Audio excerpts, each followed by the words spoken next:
Ciao a tutti homebrewers e appassionati! Nel video precedente vi ho parlato della lunga ed impegnativa cotta di questa Imperial Stout. Se non l'avete ancora visto dovete assolutamente recuperarlo prima di guardare questa seconda parte, vi lascio anche il link sotto in descrizione. Oggi proseguiamo con tutta la fermentazione e l'affinamento di questa birra fino ad arrivare al suo primo assaggio.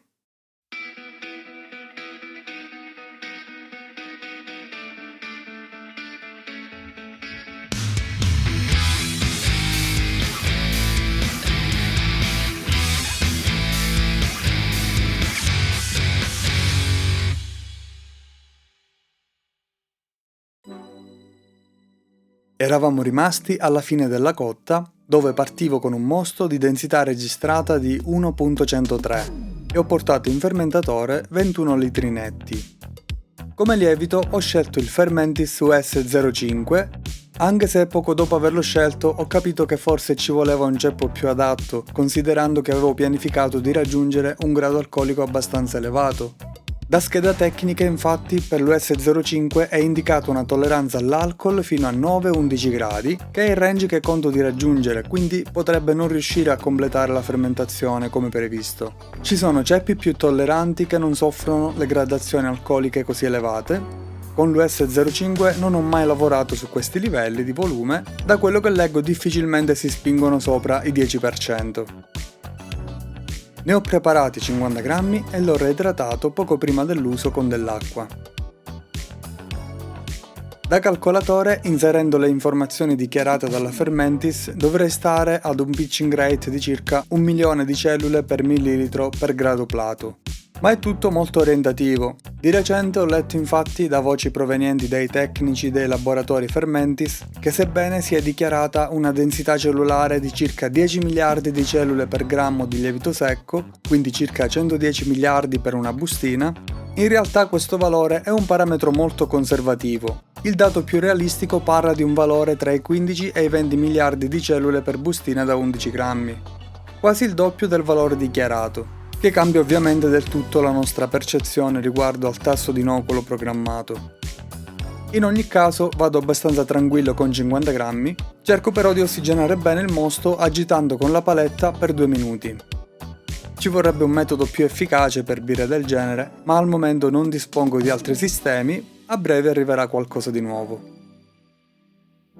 Ho spostato il fermentatore in camera e ho regolato bene il termostato per mantenere la birra sotto i 18 gradi. È importante qui frenare un po' il lievito che su una birra con densità così elevata rischia di partire troppo energicamente e di generare molto calore. Dopo qualche ora il gorgogliatore era già molto attivo ma non eccessivamente, non ho avuto problemi di blow off anche perché avevo 21 litri netti nel fermentatore da 30. Ho mantenuto 18 gradi per 4 giorni. Al secondo giorno, nel frattempo, ho preparato l'altro ingrediente da aggiungere, che era il cacao.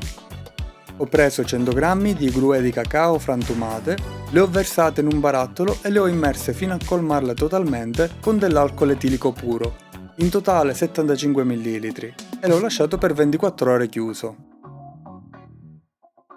L'alcol qui serve per due motivi. Uno è quello di sterilizzare il prodotto perché non so se posso introdurlo in sicurezza direttamente. L'altro è che favorisce di suo l'estrazione degli aromi. Si parla infatti di estrazione alcolica, che si utilizza anche per estrarre aromi da erbe, bacche o altro. In genere quando si fa l'estrazione alcolica basta introdurre soltanto l'alcol estratto, scartando il prodotto originario. In questo caso invece ho scelto di introdurre sia l'alcol che il cacao per intero. Avendolo imbevuto per 24 ore, direi che si è anche sterilizzato. Magari riesco a estrarre anche altri aromi e non so se può favorire, tramite la biotrasformazione con la fermentazione attiva, la produzione di sentori diversi o più variegati. Apro il fermentatore al terzo giorno e trovo in superficie ancora il Krausen di lievito. Verso tutto il contenuto del barattolo e richiudo. Fermentazione ancora molto vigorosa, al quinto giorno ho rilevato un Fg di 1.041. Ho iniziato a somministrare quindi calore e salgo lentamente fino a 23 gradi. Al 13° giorno l'Fg rilevata era di 1,37 ma rimaneva qualche dubbio perché dal rubinetto usciva una birra molto densa, quasi una crema. Salgo quindi a 24 gradi per altri 5 giorni, ma confermo la stessa FG di 1,037.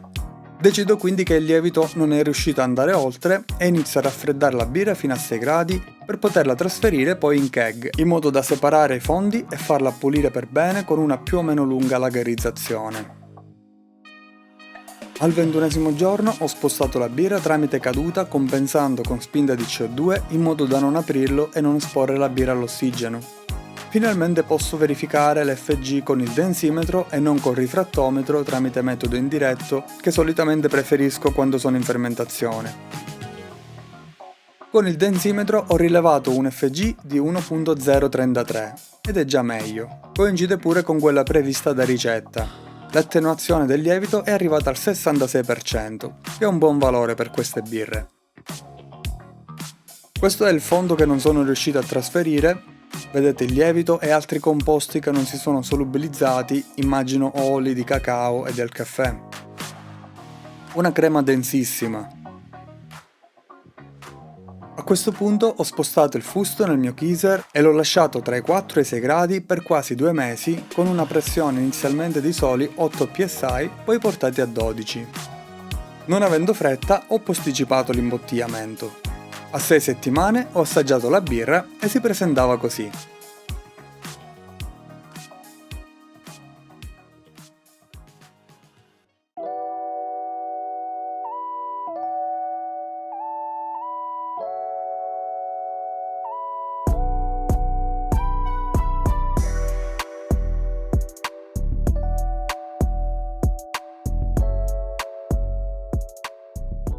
Colore ovviamente nero, impenetrabile al bicchiere, ma la birra ha la sua bella limpidezza finalmente.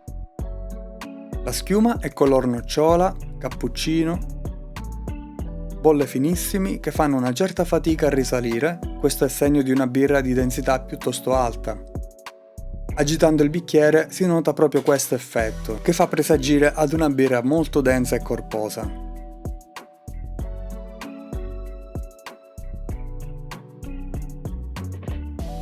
Al naso la birra non è subito molto intensa, ma va detto che sta uscendo più fredda di quanto dovrebbe per essere apprezzata al meglio.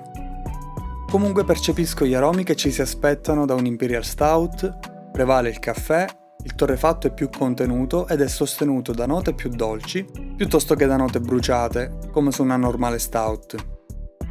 Si percepisce anche un aroma di liquore al cioccolato, miele di castagno e leggera liquirizia. In bocca è decisamente dolce, piena nel gusto.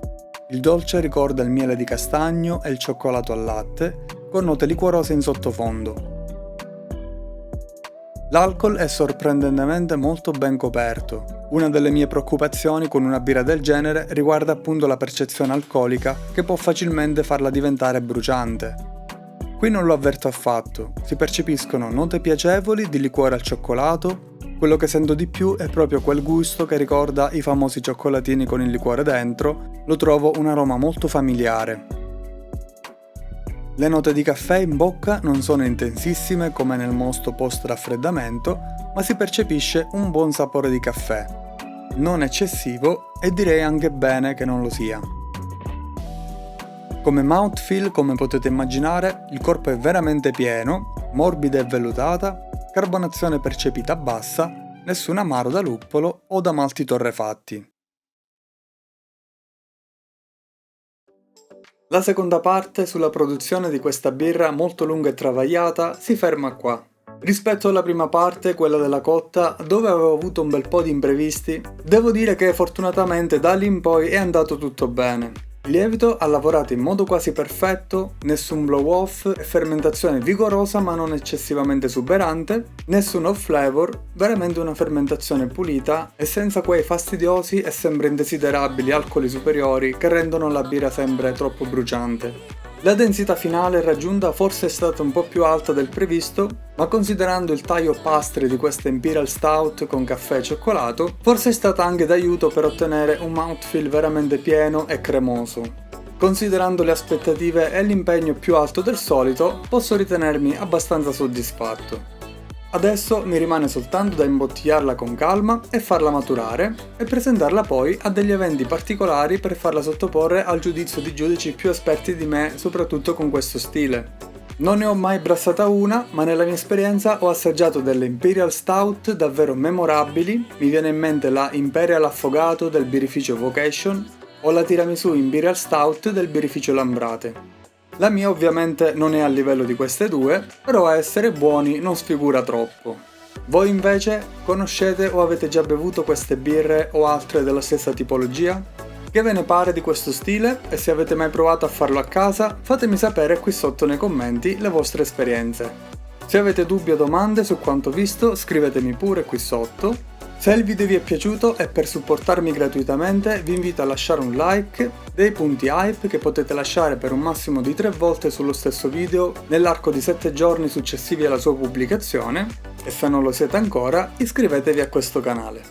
Grazie sempre per il vostro supporto, ci vediamo al prossimo video.